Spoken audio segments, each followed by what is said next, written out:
પ્રભુ ઈસુના મૂલ્યવાન ગૌરવી નામમાં આજની સવારની પ્રેમી સલામ. જય મસીહ કી. Praise the Lord. હાલેલુયા. પ્રભુ ઈસુની કૃપા દયા અને ભલાઈથી આજનો એક નવો દિવસ પ્રભુએ આપ્યો. પ્રભુનો આભાર, પ્રભુના નામને ધન્યવાદ. અને આપણા શરીરની રચના પ્રભુએ કરી ત્યારે જુદા જુદા અંગો મૂક્યા અને અંગોનું મૂલ્ય અને મહત્ત્વ બાઇબલ પણ જણાવે છે. આદમ હવાને જ્યારે બનાવવામાં આવ્યા અને જ્યારે ખાસ કરીને આદમને બનાવવામાં આવ્યો ત્યારે સૃષ્ટિના સર્જનમાં, માનવીય સર્જનમાં પ્રભુએ અનુક્રમે એક એક અંગની રચના કરી છે. ત્યારે આ શરીર જે માટીનું પૂતળું બનાવ્યું એ જીવતું કેવી રીતે થાય, જીવનનો શ્વાસ ફૂંકવામાં આવ્યો અને ત્યારે જાણે કે હૃદય ધબકતું થયું હશે.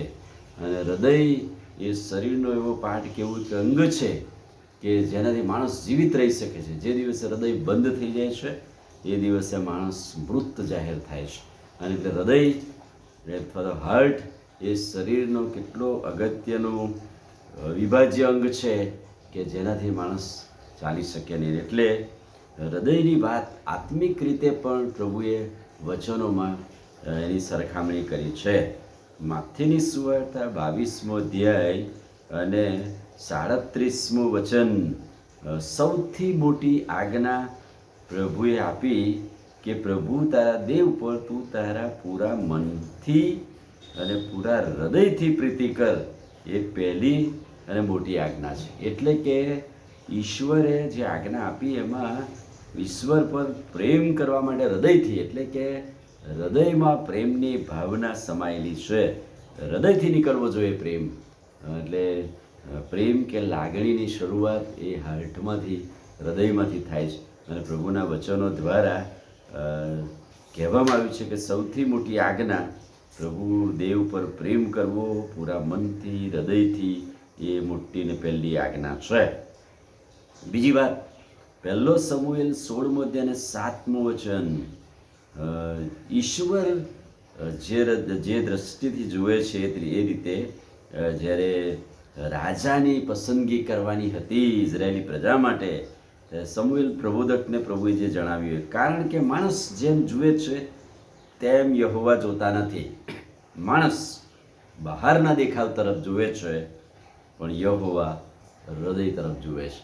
અને એટલા માટે પ્રભુ જ્યારે આપણી પસંદગી કરે છે સેવા માટે, પ્રભુ જ્યારે આપણને કોઈ કાર્ય માટે અલગ કરે છે ત્યારે પ્રભુ બાહ્ય દેખાવ જોતા નથી કે આપણે કેટલા લાંબા પહોળા જાડા છીએ, આપણી કેટલી પર્સનાલિટી છે, એમ નહીં, પણ હૃદય આપણું કેવું છે સેવા માટે.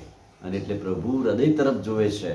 એટલે સમુએલને કહેવામાં આવ્યું કે તું બહારના દેખાવ તરફ ના જોઈશ, પ્રભુ તો હૃદય તરફ જુએ છે. યિર્મયાહ 29:13, ઈશ્વરને શોધવા માટેની વાત હૃદય સાથે શું સરખાવી છે? તમે મને શોધશો, તમે તમારા ખરા હૃદયથી મને ઢૂંઢશો, ત્યારે હું તમને મળીશ. તમે મને શોધશો, તમે તમારા ખરા હૃદયથી ઢૂંઢશો, ત્યારે હું તમને મળીશ. એટલે કે ઈશ્વરને શોધવા માટે પણ હૃદયથી શોધશો તો પ્રભુ પણ મળશે. ગીતશાસ્ત્ર 90:12, શાણપણની વાટ, તું અમને અમારા દિવસ એવી રીતે ગણવાને શીખવ કે અમને જ્ઞાનવાળું હૃદય પ્રાપ્ત થાય.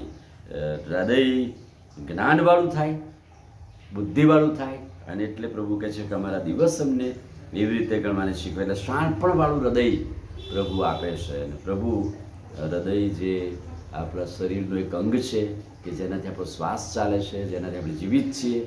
પ્રાથમિક રીતે પણ પ્રભુએ એ હૃદયની સરખામણી બાઇબલમાં ઘણા બધા વચનોમાં કરી છે.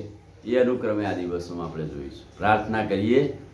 વાલા પ્રભુ, આજે સવારે તમારી કૃપા, તમારી દયા, ભલાઈ માટે આભાર. તમારી સંભાળને માટે સ્તુતિ કરીએ છીએ.